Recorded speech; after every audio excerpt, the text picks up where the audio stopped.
नमस्कार दोस्तों, मंथन बाय रतन गुजर यूट्यूब चैनल में आपका एक बार पुनः स्वागत है। जैसा कि हम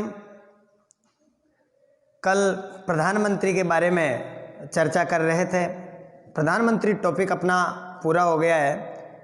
प्रधानमंत्री से संबंधित 2 वीडियो हमने बनाए हैं। उन दोनों वीडियो को अगर आप ध्यान से सुनेंगे तो निश्चित रूप से एग्ज़ाम में क्वेश्चन आपके गलत होने की संभावना नहीं रहेगी। आज हम बात करेंगे महान्यायवादी के बारे में, क्योंकि संघीय कार्यपालिका का महान्यायवादी भी एक हिस्सा है। तो बात करते हैं महान्यायवादी।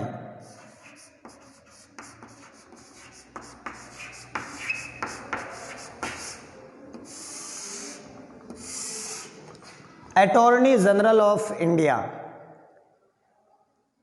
भारत का एक महान्यायवादी। क्या होता है महान्यायवादी, क्या योग्यताएं होती है इसकी, क्या काम करता है, ये हम जानेंगे। भारतीय संविधान का एक अनुच्छेद है, अनुच्छेद 76। अनुच्छेद 76 ये कहता है कि भारत में एक महान्यायवादी होगा। भारत में एक महान्यायवादी होगा।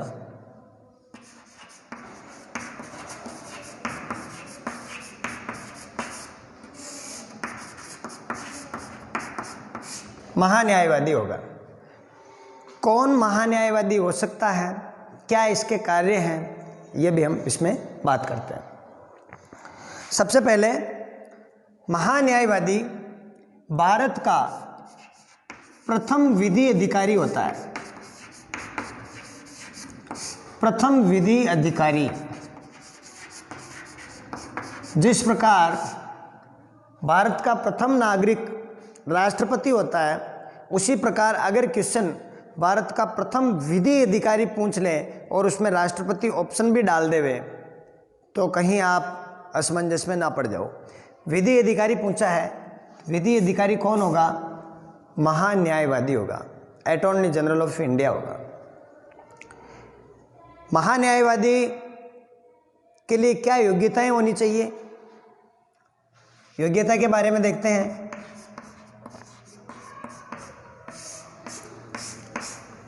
सबसे पहले वो भारत का नागरिक होना चाहिए। वो हम सब में पढ़ते आ रहे हैं कि वो भारत का नागरिक होना चाहिए।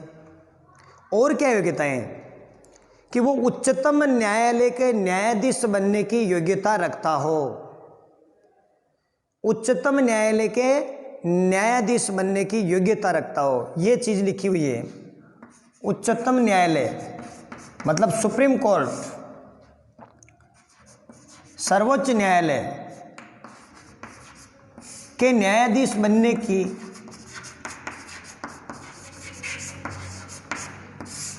की योग्यता रखता हो। अब आप पूछेंगे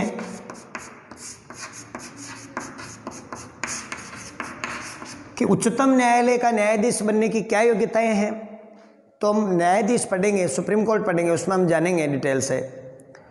लेकिन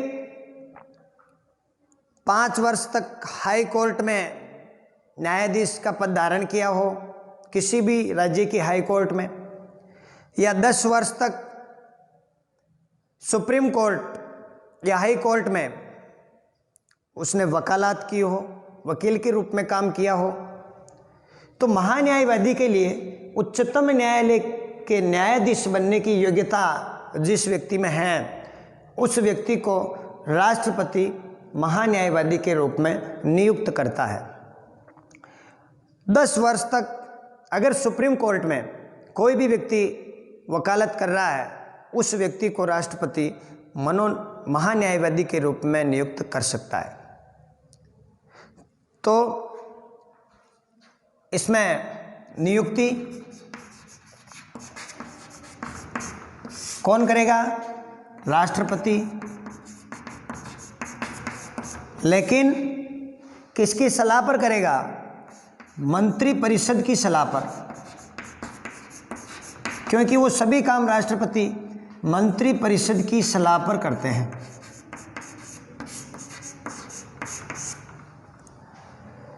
नियुक्ति राष्ट्रपति करेगा और राष्ट्रपति के प्रसाद पर्यंत पद धारण करता है। महान्यायवादी राष्ट्रपति के प्रसाद पर्यंत तक पद धारण करता है। महान्यायवादी का जो कार्यकाल है, कार्यकाल के बारे में संविधान ने ये नहीं लिखा है कि 5 साल होगा या 6 साल होगा, उसमें केवल ये लिखा है कि महान्यायवादी राष्ट्रपति के प्रसाद पर्यंत अपना पद धारण किए रहता है। तो महान्यायवादी की योग्यता, महान्यायवादी की नियुक्ति कौन करेगा? राष्ट्रपति करेगा, लेकिन मंत्रिपरिषद की सलाह पर करेगा। और महान्यायवादी का कार्यकाल राष्ट्रपति के प्रसाद पर्यंत तक पद पर बना रहता है। महान्यायवादी भारत का प्रथम विधि अधिकारी होता है, जो भारत को विधिक मामलों की जानकारी देता है। तो महान्यायवादी के बारे में एक अनुच्छेद आता है, अनुच्छेद 88। अनुच्छेद 88 ये कहता है कि महान्यायवादी संसद के किसी भी सदन में भाग ले सकता है। कार्यवाही में संसद के किसी भी सदन में भाग ले सकता है। संसद के किसी भी सदन में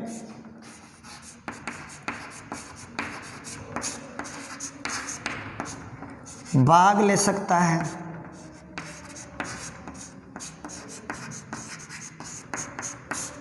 लेकिन यहाँ जो ध्यान रखने योग्य बात है वो ये है कि मत देने का अधिकार नहीं है। मत देने का अधिकार नहीं है। अनुच्छेद 88 में जिस प्रकार से एक चीज और लिखी हुई है कि कोई भी व्यक्ति, कोई भी मंत्री किसी भी सदन में भाग ले सकता है, किसी भी सदन की कार्यवाही में भाग ले सकता है। कोई भी मंत्री, क्योंकि भारत सरकार का कोई भी मंत्री हो वो किसी भी सदन से चुना जा सकता है। ये भी अनुच्छेद 88 में लिखा हुआ है। भारत सरकार का कोई भी मंत्री या प्रधानमंत्री राज्यसभा या लोकसभा दोनों सदनों में से किसी भी सदन से चुना जा सकता है। ये भी अनुच्छेद 88 में लिखा हुआ है। अनुच्छेद 88 में ये भी लिखा हुआ है कि भारत सरकार में महान्यायवादी संसद के किसी भी सदन में लोकसभा या राज्यसभा की कार्यवाही में शामिल हो सकता है। संसदीय समितियों में सदस्य बन सकता है। संसदीय समितियों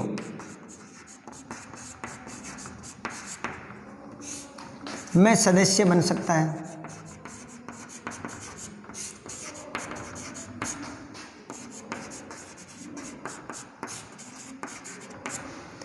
यहां महान्यायवादी कोई राजनीतिक व्यक्ति नहीं है। महान्यायवादी जिस प्रकार इंग्लैंड में वहां की सरकार का मंत्रिमंडल का सदस्य होता है, इसलिए वहां पर राजनीतिक व्यक्ति होता है। यहां भारत सरकार में वो मंत्रिमंडल का सदस्य नहीं होता है, वो भारत सरकार को विधिक मामलों में सहायता देता है, इसीलिए उसको संसद की कार्यवाही में भाग लेने का अधिकार है, लेकिन मत देने का अधिकार नहीं है। जिस प्रकार से कोई भी मंत्री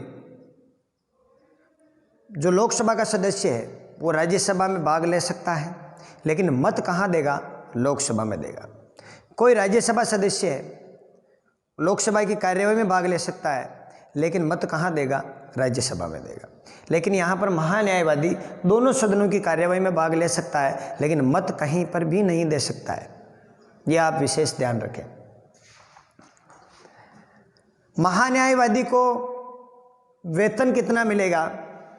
कि महान्यायवादी के वेतन का निर्धारण राष्ट्रपति तय करेंगे। महान्यायवादी के वेतन का निर्धारण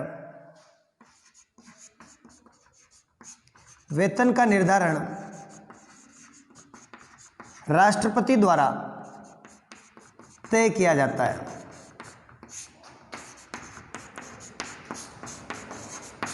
और ये वेतन उन्हें भारत की संचित निधि में से मिलता है।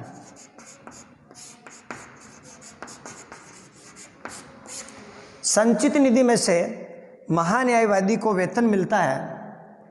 और ध्यान रहे, महान्यायवादी लोक सेवक नहीं है।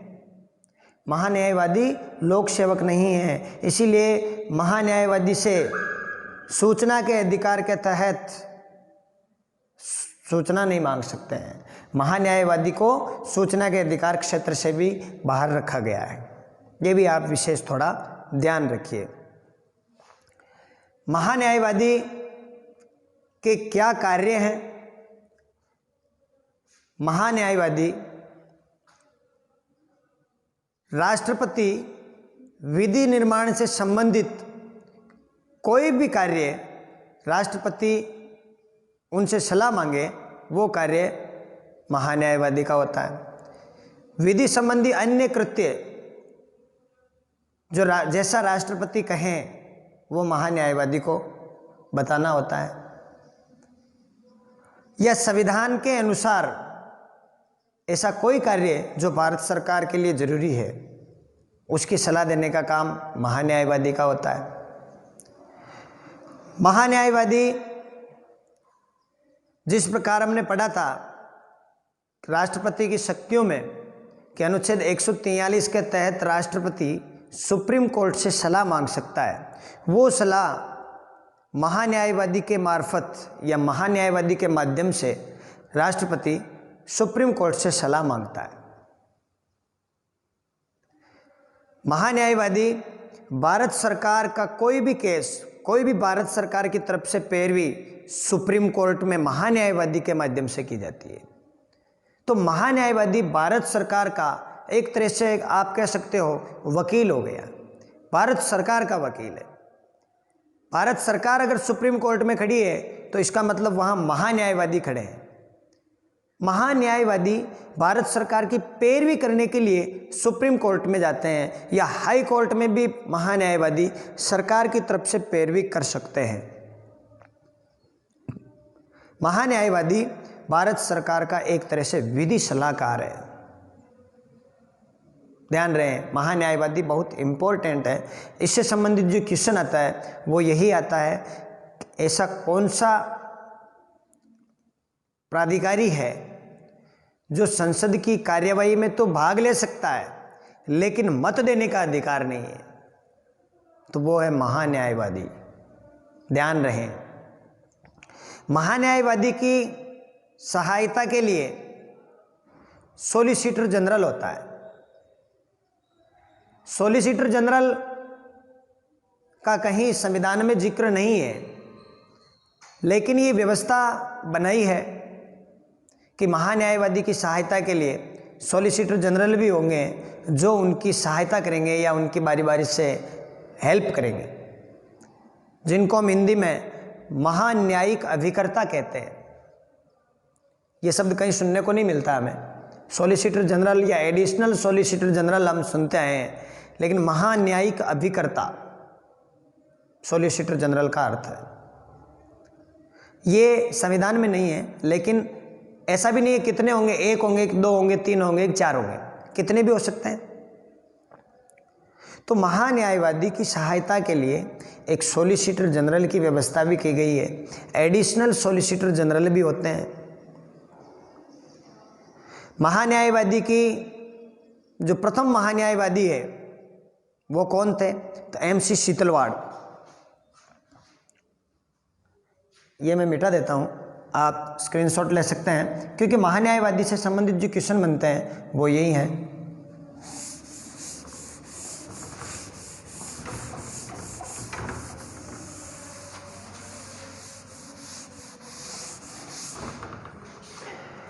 महान्यायवादी, बहुत इंपॉर्टेंट चीज़ बता रहा हूँ मैं, महान्यायवादी भारत सरकार के खिलाफ किसी भी कार्रवाई में भाग नहीं ले सकता है। ऐसा नहीं है कि महान्यायवादी भारत सरकार के विरुद्ध अगर किसी ने रिट दायर की है और वो भी उसमें शामिल हो जाए या भारत सरकार के विरुद्ध कोई पैरवी करने लग जाए, नहीं कर सकता जब तक वो महान्यायवादी है। महान्यायवादी, दूसरी चीज़, महान्यायवादी क्या निजी मामलों में पैरवी कर सकता है? महान्यायवादी निजी मामलों में पैरवी कर सकता है, लेकिन भारत सरकार से अनुमति लेने के बाद। यह आप विशेष ध्यान रखें, भारत सरकार से अनुमति लेने के बाद भी निजी मामलों में पैरवी कर सकता है। ध्यान रखें दोनों चीज। महान्यायवादी भारत सरकार के विरुद्ध कोई भी कार्य नहीं करेंगे। अब मैं बता रहा था आपको, प्रथम महान्यायवादी भारत के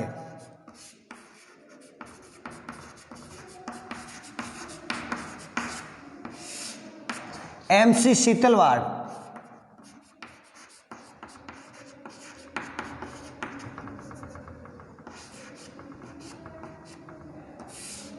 जिनका वैसे कार्यकाल भी सबसे ज़्यादा रहा, क्योंकि महान्यायवादी का कोई कार्यकाल मैंने बताया फिक्स नहीं है। महान्यायवादी राष्ट्रपति के प्रसाद पर्यंत पद धारण करते हैं। MC शीतलवाड़ जनवरी 1950 से 1963 तक पद पर रहे, लगभग 13 साल। सर्वाधिक लंबा कार्यकाल किनका है? MC शीतलवाड़ का। और पहले महान्यायवादी कौन है? MC शीतलवाड़। अब क्वेश्चन ऐसे आता है, वर्तमान महान्यायवादी श्री के वेणुगोपाल,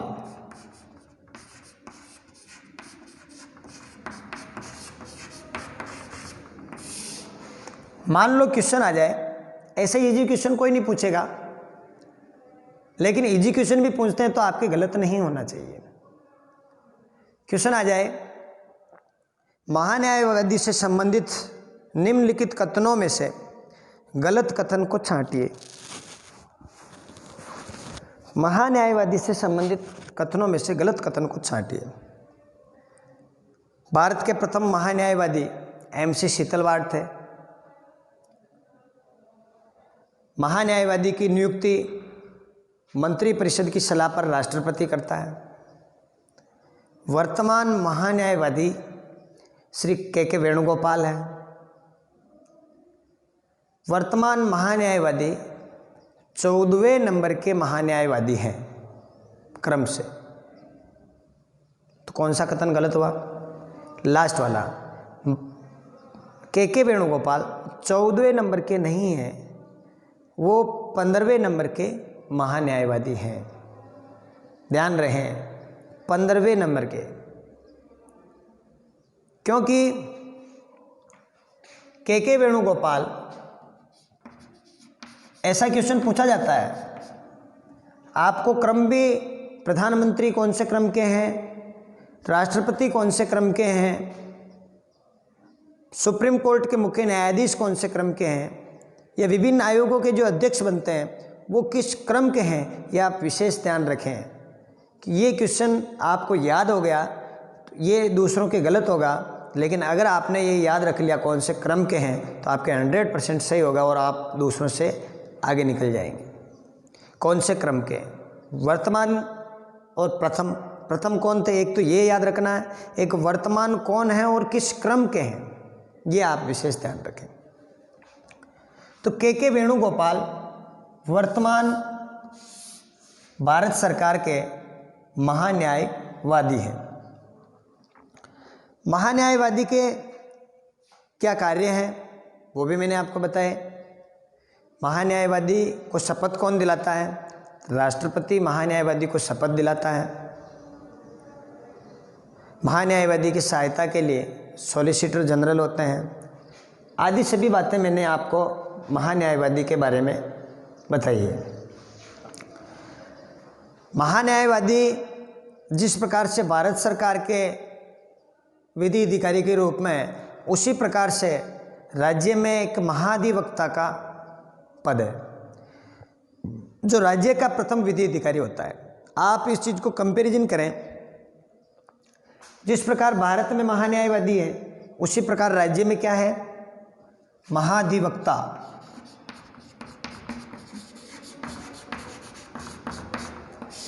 महाधिवक्ता की नियुक्ति कौन करता है? वहां पर राष्ट्रपति करता है, यहां पर राज्यपाल करेगा। किस अनुच्छेद में है? अनुच्छेद 165 में है। अनुच्छेद 165 में है।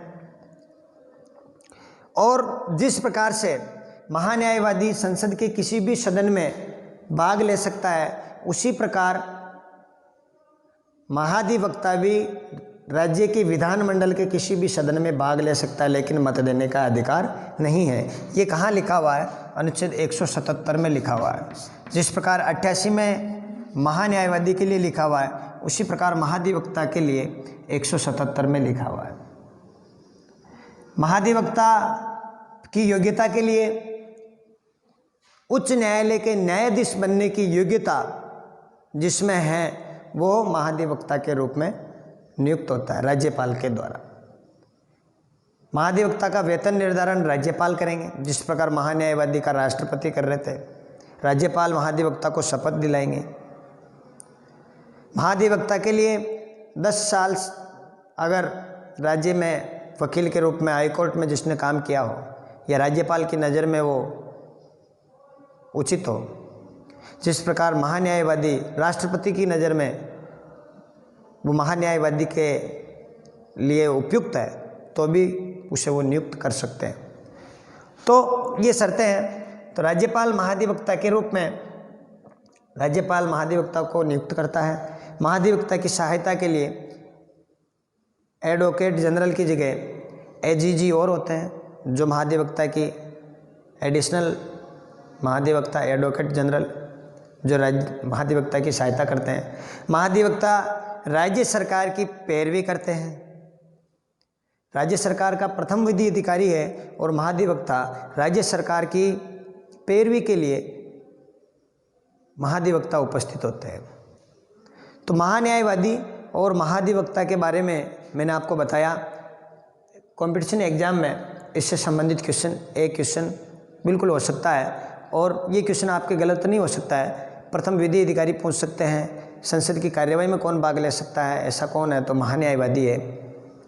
आदि सारी बातें मैंने आपको बताई।